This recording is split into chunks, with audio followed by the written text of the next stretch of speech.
Number 1, you have a t in the numerator and denominator, so what you want to do is subtract those exponents.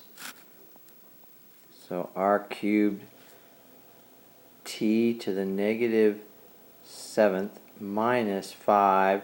You're subtracting because it's in the denominator, so you get r cubed t to the negative 12th, and we don't want any negative exponents, so we move t to the denominator.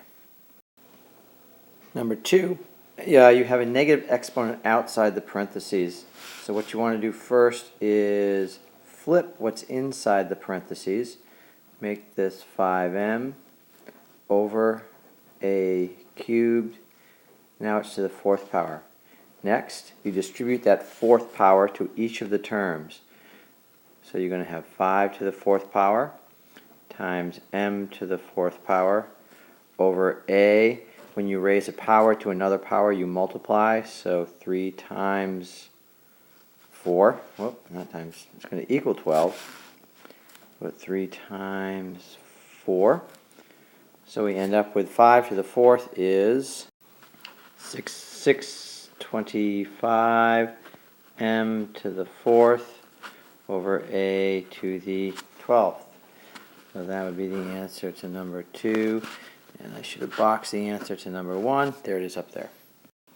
Number 3, you want to combine like terms.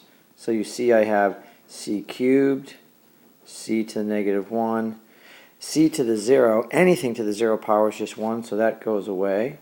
So now I'm left with v to the 9th there. Now, because I'm multiplying with the same base, I then add the exponents, and I end up with c squared v to the 9th. For number 4, I'm going to distribute that negative 6 to each of the terms inside those parentheses first. So I still have 2y to the negative 9, h squared. 2 to the 6th power is 64. Y to the 0 is 1, so it doesn't matter if you raise that to the negative 6. H, negative 4 times negative 6 gets me h to the 24th power. Now I just combine like terms. First I'm going to go 2 times 64, and I get 128. Then I'm going to look at y. There's only one y. It's to the negative 9th, so I'm going to go ahead and put that in the denominator. And then I have two h terms here and here. And I'm going to add those exponents. So the numerator is h to the 26th. And that's number 4. Number 5, I have the same base. They're both 1.2.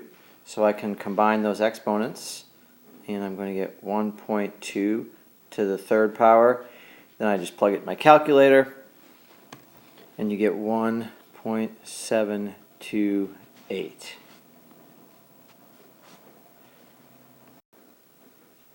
Alright, number 6. First thing I'm going to do is distribute that 3 power right there to the terms inside the parentheses. So negative 3 cubed, negative 3 times negative 3 times negative 3 is going to be negative 27. Q to the negative 1 cubed is q to the negative 3, and multiplied by q squared. So I'm going to end up with that negative 27. And I'm going to add those exponents negative 3 and 2 for q, and I get q to the negative 1. So my final answer is going to be negative 27. I don't want to have a negative exponent, so I put q down in the denominator. So there's number 6. Number 7, they want you to write this in scientific notation. So we know we're going to have 7.95 times 10 to a power. And to find that power, we just move the decimal point. It starts here. 1, 2, 3, 4, 5, 6, 7, 8, 9, 10 times.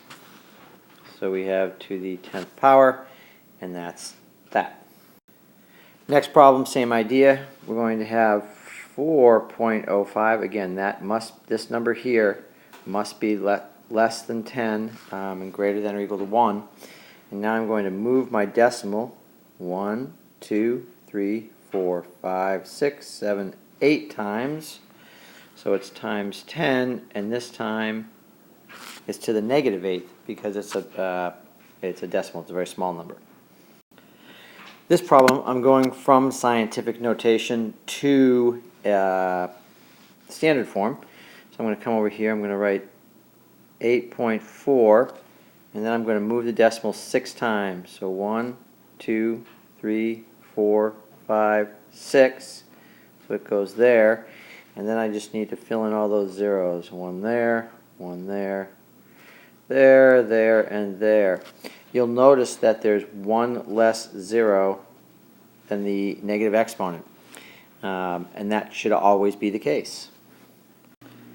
This one, I'm going to have 9.52, and I need to move the decimal to the left 11 times.